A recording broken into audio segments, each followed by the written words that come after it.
నమస్తే, మీరు చూస్తుంది హెచ్ఎం టీవీ. నేను మీ వెంకట్ గుంటిపల్లి. ఇవాళ రెండు తెలుగు రాష్ట్రాల్లో ఉన్న ప్రధాన దినపత్రికల్లోని ప్రధాన వార్తలు ఏమేమి ఉన్నాయో చూద్దాం. ముఖ్యంగా నిన్న తెలంగాణలో రాష్ట్ర కేబినెట్ భేటీ అయ్యింది.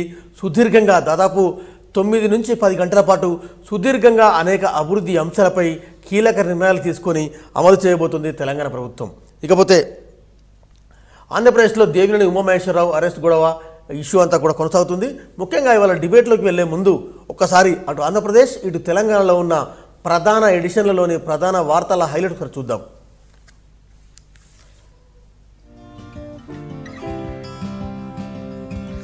తెలంగాణ ఎడిషన్స్ చూస్తున్నాం. తెలంగాణ ఎడిషన్స్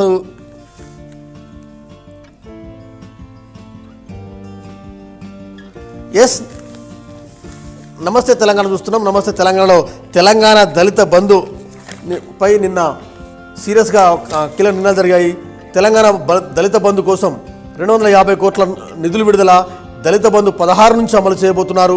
లబ్ధిదారులకు ప్రత్యేక కార్డు పథకం కోసం ప్రత్యేక చట్టం అదొకటి. తర్వాత 50,000 వరకు రుణమాఫీ ఆగస్టు 15వ తేదీ నుంచి అమలు.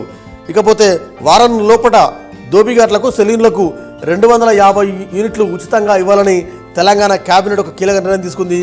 సేమ్ టైంలో జిల్లాకు మెడికల్ కళాశాల కూడా మంజూరు చేసింది. ఇవన్నీ ఒక ఎత్తు అయితే, హుజరాబాద్లో పాడి కౌశిక్ రెడ్డికి ఎమ్మెల్సీ పదవి కట్టబెట్టింది తెలంగాణ రాష్ట్ర సమితి.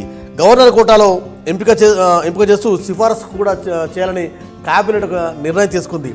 పట్టుమని 10 రోజులు కూడా కాంగ్రెస్ నుంచి టీఆర్ఎస్లోకి జాయిన్ అయ్యి పట్టుమని 10 రోజులు కాకముందే ఎమ్మెల్సీ పదవి కౌశిక్ రెడ్డిని వరించిందని చెప్పవచ్చు.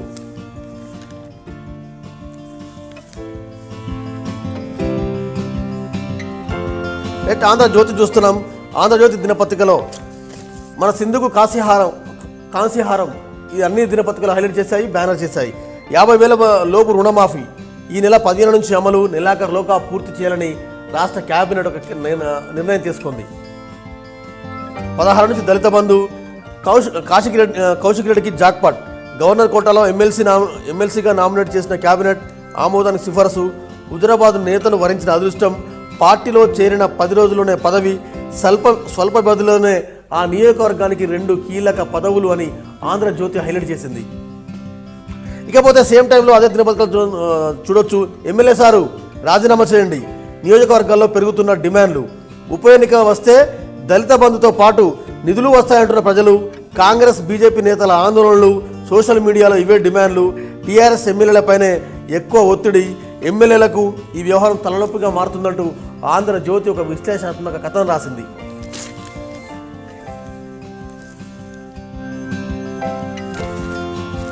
ఈనాడు చూస్తున్నాం. ఈనాడులో వరుసగా 2 ఒలింపిక్స్లో 2 పథకాలతో సింధు సంచలనం. టోక్యోలో కాంస్యం సాధించిన తెలుగు తేజం. ఎల్లెడల్లా ప్రశంసలు అని ఈనాడు తన పెద్దగా బ్యానర్ చేసింది.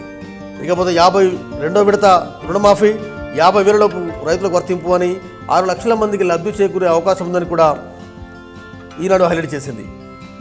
16 నుంచి దళిత బంధు, నామినేటెడ్ ఎమ్మెల్సీగా కౌశిక్ రెడ్డి.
రైట్, సాక్షిలో 48 లక్షల మందికి పింఛన్లు ఇస్తున్నామని, అదేవిధంగా మిగిలిన వార్తలను కూడా సాక్షి హైలైట్ చేసింది.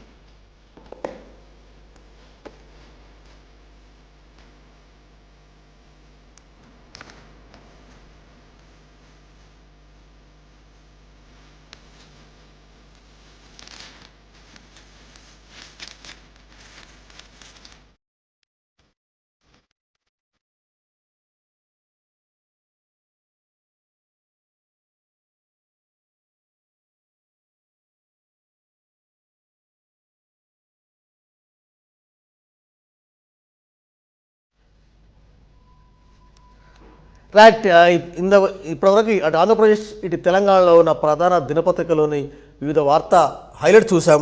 ముఖ్యంగా ఇవాళ తెలంగాణలో ప్రత్యేక అంశం, తెలంగాణ దళిత బంధు 16 నుంచి అమలు చేయబోతున్నట్టు రాష్ట్ర ప్రభుత్వం ప్రకటించింది. తెలంగాణ దళిత బంధు ఇంకా మిగిలిన అంశాలపై గత 15 రోజులుగా డిస్కస్ చేస్తూనే ఉన్నాం.